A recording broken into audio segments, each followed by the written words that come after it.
చింటూ పాలు తాగు. తాత ఆగు, తాత ఆగు, పరిగెత్తలేకపోతున్నా. నానమ్మ నువ్వైనా చెప్పున్నాను మా తాత తాగమని.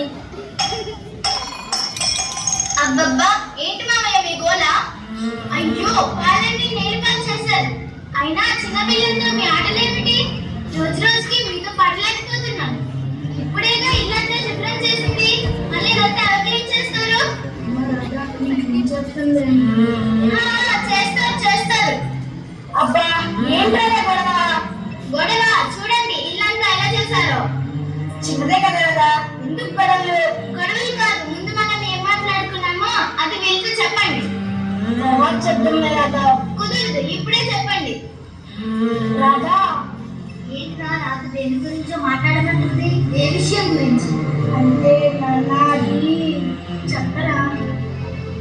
నాన్న రాధా ఇద్దరు వల్ల కళ్ళు చిరిగిపోతుంటున్నా. అందుకే మిమ్మల్ని ఇద్దరిని ఓల్డేజంలో జాయిన్ చేయమంటున్నా. కాదురా నువ్వు బాబు. సరేరా, మా వల్ల ఎవరు బాధపడకూడదు. ఇప్పుడు బయలుదేరమంటావు? సరే నాన్న, నేను కనుక్కొని వస్తా. థ్యాంక్ యూ నాన్న, వెంటనే అర్థం చేసుకున్నావు. సరేరా. సరే రాధా, వెళ్తాను. ఆగండి, నేను కూడా వస్తాను. రారా చింటూ, అక్కడికి వెళ్ళాక మీ నాన్న ఇంకా ఎన్ని ఆటగాలు ఆడతాడో ఏంటో.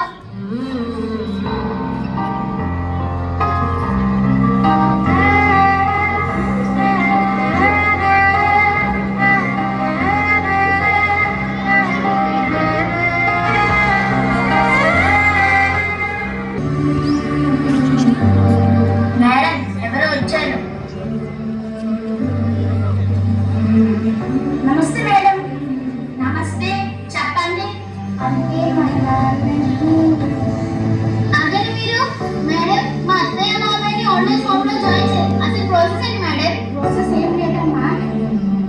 2032 అప్లికేషన్స్ తీసుకోవాలమ్మా.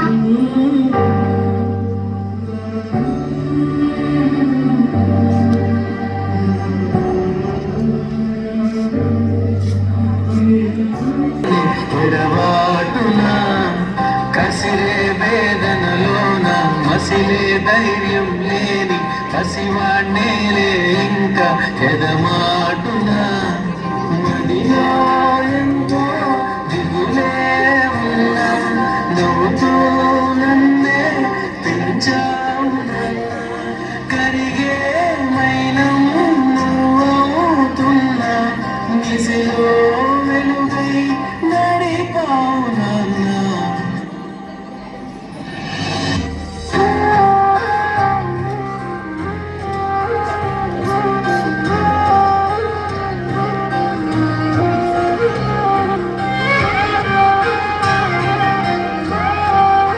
ఏరా బయలుదేరదమ్మా. నాన్న నన్ను క్షమించండి అత్తయ్య మామయ్య. కరుణిస్తే కను తెరిచాను, నడిపిస్తే నీ నడిచాను, చూపిస్తే జగమెరిగాను. కథ చెబితే మై మరిచాని, ఎదపై నిదురించాని, నీ కొడుకై తరించాను.